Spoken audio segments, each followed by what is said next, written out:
Hey everyone, Brian Von VA here. Make sure to leave a comment down below telling us all about your experiences in D&D, especially what was your now it's personal moment in a campaign, part 2.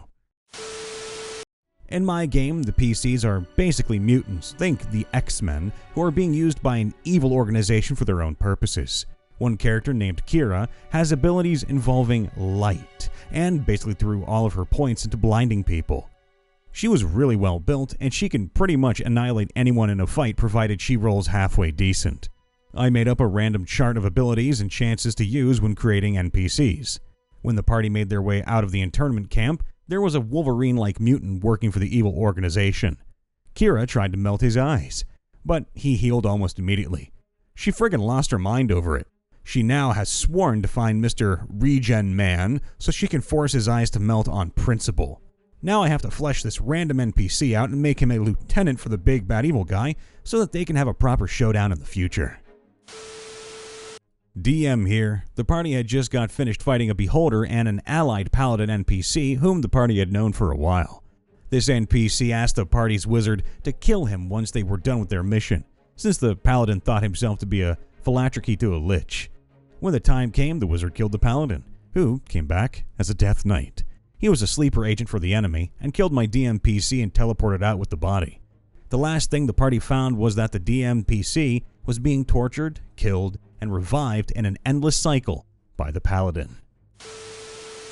When any NPC or PC kills another NPC or PC's pet, script guy's coming in. He can confirm when his character Torxina's pet Fluffy Bear got fireballed to death by a slod, our party destroyed the crap out of him. We brought Fluffy back afterwards, but we all made sure that slod got decimated. Nobody hurts Fluffy, and from me, I will John Wick a mother if we have to do anything with a pet. I'm currently playing my first full campaign as a paladin named Geronimo Brightshield in a Curse of Strahd campaign, and while I'm the character with the most AC of the party, they almost never let me full tank big enemies.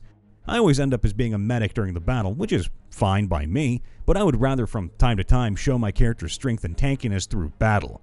Be their shield and all of that. So now, using the spell Compelled Duel, I magically made it personal. Now I prepare it often and storm into battle like, 1v1 me, brah. Oh, it's fun. I've had my last stand moments by now and have dropped entire health pools of vampires and undead with my strength and my faith. My warlock met the party while searching for his sister. He was hoping to get some divination services in the next city so he could find his missing sister. Things got a little out of hand when he was accused of using magic to cheat a poker. Who would do such a thing? The party got chucked down a hole that the local ruler used to execute people who annoyed him, and they found my character. The party found a powerful divination artifact while trying to escape the labyrinth at the bottom of the hole. My character stuck around so he could keep access to the artifact. He enlists the party's help to rescue his sister by playing off their various wants and by offering his continued services in their holy quest. 30 sessions later, the party has crossed the entire world map and gone through hell, literally in one instance, to reach the mountains where my character's sister's located. My character is a scheming type and acquired the sending spell during his travels to better communicate with the party's allies and his sister. She isn't herself. Her mind is breaking, and he can tell she is being affected by a curse or a disease of some kind. He does some outright evil things to keep the party alive so they can reach his sister. By this point in the campaign, he is directly or indirectly responsible for the deaths of hundreds or possibly thousands of people, some of whom were party members. He keeps his emotions bottled up, but the things he's done weigh on him like a boulder. He makes it through by repeating a mantra. All of this is forgiven if I just save her. These are the words that keep him going. All of this is forgiven if I just save my sister. He doesn't. The party finds hundreds of Cronenberg-esque monsters covered in eyes and mutated to the point that it's impossible to tell who or what they even were. Scanning their thoughts turns up this horrible static identical to what my warlock heard the last time he tried to send a sending spell on his sister. The monsters are protecting meteor fragments that fell on the mountains 5 years ago. My warlock feels a strange attraction to these fragments. Eventually, he manages to connect with one of the fragments and meets the entity that transformed his sister. Apparently, he is special in some way. The creature has been connected to him for some time now. It offers power, knowledge, and my character's sister if my warlock helps repair their broken ship. They claim they can reverse the mutations on his sister. They claim they can reverse the mutations for every person they have changed. My character says yes. My character's a scheming type. He won't need a mantra to justify what he will do to his new patron. TLDR, my warlock's patron is holding his sister hostage, and my warlock's going to make them regret it. I need to know more about this warlock. Please, if you're out there, OP, fire off a lot more stories. I need to know. I was playing a rogue fighter in a Strixhaven Curriculum of Chaos campaign, and we got to a part where a magic item was stolen. For those of you who don't know, SCOC is primarily aimed towards casters. I am the only non-caster in the party. Imagine my joy when I learned that we get a feat at level 1 that gives us 1 free use of a spell per day. So naturally, I chose Find Familiar. 30-some sessions in, no problems, minus the odd scrape with death here and there, of course. 21 instances of possible death, 2 cases of imminent death, and 13 times where my Owlin, Farron, was almost eaten. A total of 36 close calls. We knew which PC had stolen an item which Farron was supposed to steal. I had let that same NPC live in a previous session, even though I had the chance to kill him while he was paralyzed. Naturally, I think honor among thieves, a life debt for a single item. Then he killed my familiar. My familiar had survived with me for every session up till that point. Sure, I could resummon it, but I got attached to the little guy, reskinned as a mini-me. Same session, my party and I hunted the bastard down along with his groupies and tied them all up for an arrest by the local authorities. Well, most of them, of course. Fane, the bastard in question, had a slight run-in with a certain rapier. Oh, whoopsie! So much for honor among thieves and all of that, I suppose.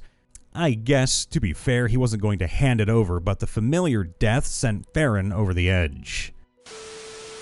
The fire god in my Thieves Quest campaign is known to be an asshole.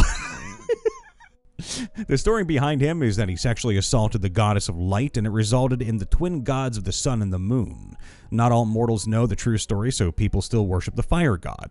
Anyway, the cleric of the party works under the light of the goddess, and in our most recent session in the campaign, the party was brought to a goblin tribe against their will, and the whole tribe worships the asshole of a god.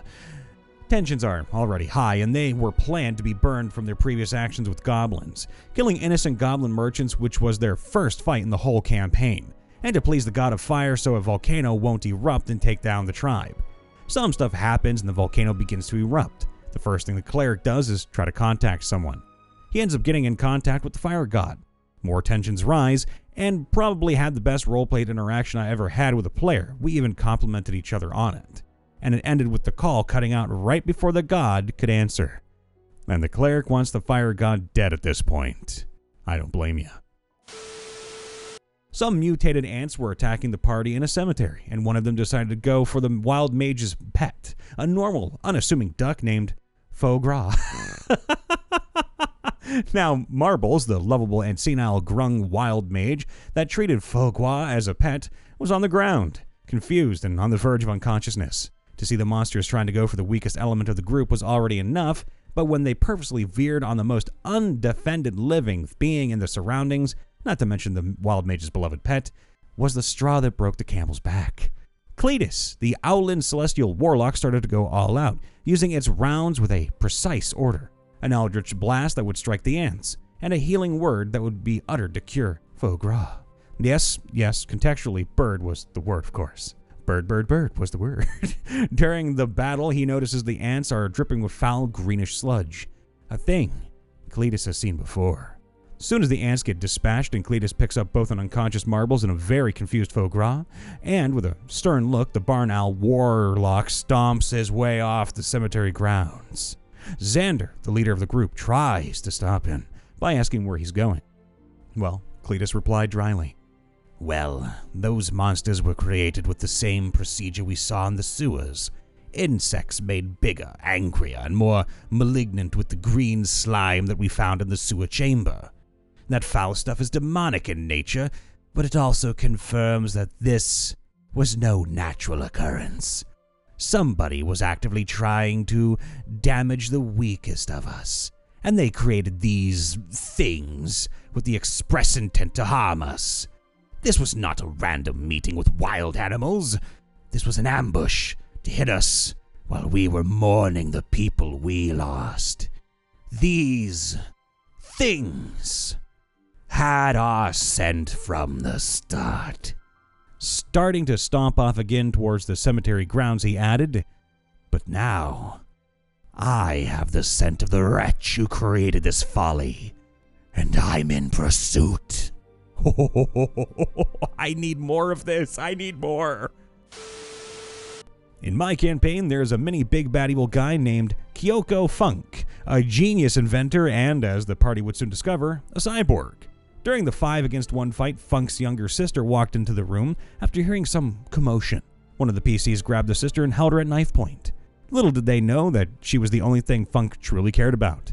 This was the moment when they realized Kyoko was sort of toying with them. Kyoko used her overclock ability and performed a boosted steel wind strike, knocking out the PC holding her sister and damaging everyone else in the room. In a single fluid moment, she grabbed her sister under her arm and came to a skidding halt. She held the party at gunpoint and gave her sister the only healing potion she had. She pointed the gun at the party and told them that she was willing to cut a deal with them under the terms that her sister's safety was guaranteed. Never hurt family. Hey everybody, Brian Von Villa here, making sure to check in after the vid. Leave a like, subscribe, ring that bell, and of course, leave a comment down below telling us about what moments in your campaign were made utterly personal. You never know, we might use them in part 3. That being said, make sure to stay happy, healthy, and of course, keep on pushing, because once we hit 200,000 subs, we're going to have some real fun. Love you all. See you later. Toodaloo.